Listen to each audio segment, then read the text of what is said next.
मित्रों नमस्कार, DK success tricks की तरफ से आज मैं आप लोगों को आईएएस, पीसीएस एवं अन्य प्रतियोगी परीक्षाओं में नेशनल इमरजेंसी यानी संविधान के अनुच्छेद 352 में राष्ट्रीय आपात से संबंधित कौन कौन से प्रश्न पूछे जाते हैं इसके संदर्भ में बताऊंगा। मेरे द्वारा डीके बसु, सुभाष कश्यप एवं आरके मिश्रा की किताब का अध्ययन करने के बाद बनाया गया है, अतः आप इसे भी लेकर के पढ़ सकते हैं। मैंने 352 प्रश्नानुसार बनाया है। आइए देखते हैं। प्रश्न संख्या 1, आपात उपबंध किसे कहते हैं? ऐसी कठिन स्थिति जो अचानक पैदा हो जाए, जिसका तकाजा है कि लोक प्राधिकारी ऐसी संकट की स्थिति का सामना विशेष रूप से संविधान में प्रदत्त शक्तियों के अधीन तुरंत कार्रवाई करे, उसे आपात उपबंध कहते हैं। प्रश्न दूसरा, संविधान में आपात उपबंध इमरजेंसी प्रोविजन का उद्देश्य क्या है? संविधान निर्माताओं का विचार था कि कभी भी देश में असाधारण स्थितियां पैदा हो सकती हैं और उसमें संविधान के समान उपबंध अथवा नियम नहीं चल सकते, जिसके कारण संविधान के कतिपय उपबंधों का निलंबन, खासतौर से फंडामेंटल राइट का जरूरी हो जाएगा, ताकि राष्ट्र की स्वाधीनता एवं सुरक्षा, लोक प्रणाली को सुरक्षित रखा जा सके। अर्थात इस तरह का प्रोविजन किया गया कि प्रजातंत्र, देश एवं संवैधानिक व्यवस्था सुरक्षित एवं कायम रह सके। प्रश्न संख्या 3, संविधान के अनुसार आपात स्थितियां कौन कौन सी हैं? 352 अनुच्छेद में नेशनल इमरजेंसी राष्ट्रीय आपात, 356 में राष्ट्रपति शासन और 360 में फाइनेंशियल इमरजेंसी अर्थात वित्तीय आपात उपबंध का उल्लेख किया गया है। चलिए नेक्स्ट क्वेश्चन देखते हैं। राष्ट्रीय आपात स्थिति किस आधार पर लगाई जाती है? यानी राष्ट्रपति किस आधार पर लगा सकते हैं? कंडीशन है भारत अथवा उसके किसी भाग की सुरक्षा संकट में है या संभावित है या अंदेशा है, तो निम्नवत दो स्थिति में युद्ध या बाह्य आक्रमण या सशस्त्र विद्रोह, ये दो आधारों पर मंत्रिमंडल की सिफारिश पर राष्ट्रपति उसको लगा सकता है। प्रश्न, श्रीमती इंदिरा गांधी द्वारा 1975 में किस आधार पर नेशनल इमरजेंसी अर्थात आपात स्थिति लागू की गई थी?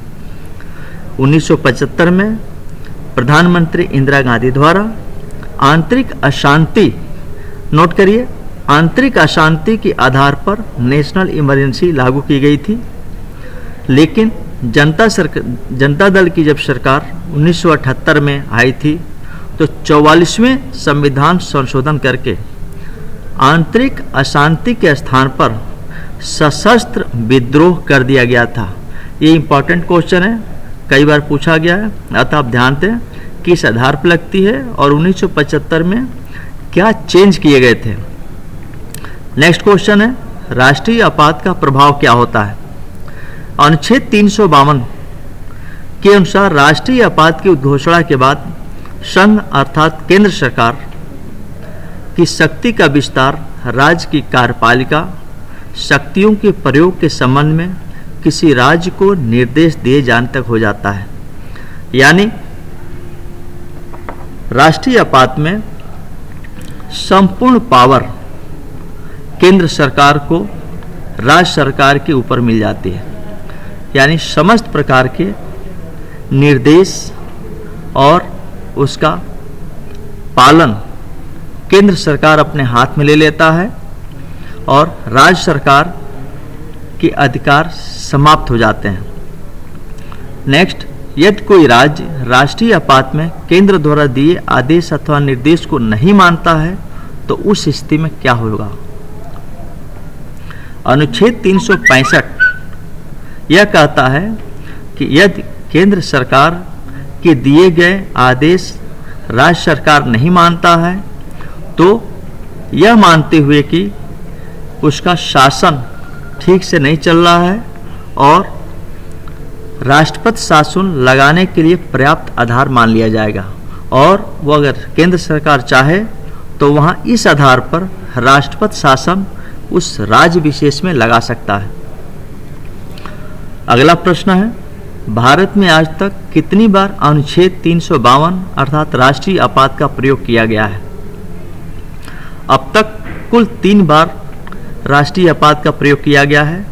पहला नोट करिए, अक्टूबर 1962 में चीन आक्रमण के समय, दूसरा दिसंबर 1971 में पाकिस्तान युद्ध के समय, और जून 1975 में आंतरिक अशांति के आधार पर श्रीमती इंदिरा गांधी द्वारा असाधारण शक्तियों का प्रयोग करते हुए संविधान में 42वां संशोधन के द्वारा आंतरिक अशांति के आधार पर लागू किया गया था। जब जनता दल की सरकार का गठन हुआ तो उसने 44वां संविधान संशोधन करके आंतरिक अशांति के जगह सशस्त्र विद्रोह कर दिया था। नेक्स्ट क्वेश्चन है, क्या राष्ट्रीय आपात के खिलाफ कोई व्यक्ति या कोई राज्य न्यायालय की शरण में जा सकता है कि नहीं? जा सकता है। मिनर्वा मिल्स के केस में सुप्रीम कोर्ट ने यह निर्णय दिया था कि यदि आपात की उद्घोषणा का उचित आधार नहीं है तथा राष्ट्रपति द्वारा समस्या का समाधान बेतुका था या विकृत या दुर्भावनापूर्ण था तो इस स्थिति में न्यायालय सीमित न्यायिक पुनरीक्षा कर सकती है। सॉरी, इसमें गलत लिख गया, पुनरीक्षा कर सकती है, रिव्यू कर सकती है, यानी कोर्ट में राज्य सरकार जा सकती है। राष्ट्रीय आपात की उद्घोषणा कब एवं कौन करता है?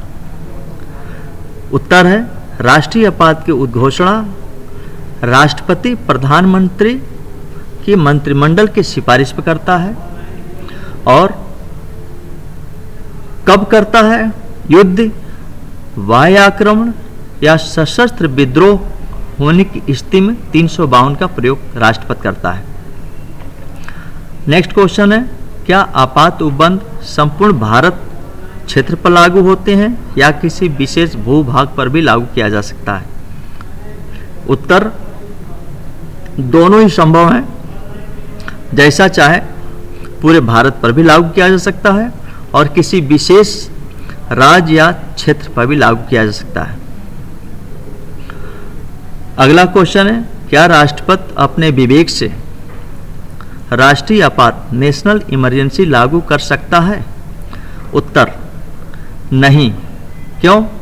क्योंकि अनुच्छेद 352 के क्लास 3 के अनुसार राष्ट्रपति ऐसी कोई भी उद्घोषणा तब तक नहीं करेगा जब तक प्रधानमंत्री या मंत्रीगण लिखित रूप से उसको नहीं देते, अर्थात सभी शक्तियां प्रधानमंत्री एवं मंत्रिमंडल में निहित है। मंत्रिमंडल जो लिखित सिफारिश करेगा राष्ट्रपति उसको करने के लिए बाध्य है, अर्थात संपूर्ण पावर मंत्रिमंडल में निहित है। अगला क्वेश्चन है, नेशनल इमरजेंसी उद्घोषणा के बाद कब तक प्रवर्तन में बनी रहेगी? यह उद्घोषणा के 1 माह तक लागू रहेगी राष्ट्रपति की जब उद्घोषणा के बाद, बशर्ते दोनों सदनों द्वारा यदि अगर 1 माह के अंदर उपस्थित सदस्यों के 2/3 बहुमत से, ध्यान रखिएगा, उपस्थित सदस्यों के 2/3 बहुमत से अनुमोदित कर दिया जाता है तो यह 6 माह के लिए बढ़ जाएगी और इस तरह 6 माह करके 6 मंथ करके मैक्सिमम 3 साल तक बढ़ाई जा सकती है। लेकिन पंजाब के केस में संविधान संशोधन करके एक बार 5 वर्षों के लिए बढ़ाई गई थी। एक स्थिति और आती है कि दोनों सदनों द्वारा 1 माह के भीतर अनुमोदित होना चाहिए। प्रश्न उठता है, आगे देखते हैं, क्या आपात उपबंध प्रवर्तन में है तो उस पर विचार हेतु कोई विशेष बैठक बुलाई जा सकती है? संविधान के अनुसार हाँ, यदि लोकसभा की कुल सदस्य संख्या की 1/10वें भाग द्वारा लिखित रूप से हस्ताक्षर करते हुए लोकसभा अध्यक्ष या राष्ट्रपति को सदस्यगण 1/10वें भाग सदस्यगण देते हैं तो 14 दिन के भीतर लोकसभा की विशेष बैठक राष्ट्रपति बुला सकता है। ध्यान रखिएगा, 1/10 कुल सदस्य संख्या का हस्ताक्षर के बाद बुलाई जा सकती है। अगला क्वेश्चन है, क्या दोनों सदनों द्वारा अनुमोदन होने के पश्चात 6 माह के भीतर आपातकाल समाप्त किया जा सकता है? बिल्कुल किया जा सकता है। यदि मंत्रिमंडल हालात समान होने की लिखित रूप से सूचना राष्ट्रपति को देता है तो 6 माह के भीतर भी 352 समाप्त की जा सकती है।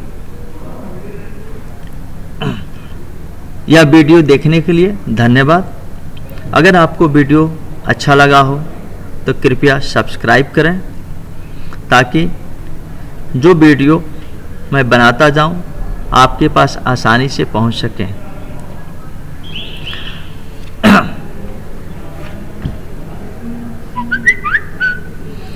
DK सक्सेस ट्रिक्स की तरफ से आपको वीडियो देखने के लिए बहुत बहुत धन्यवाद।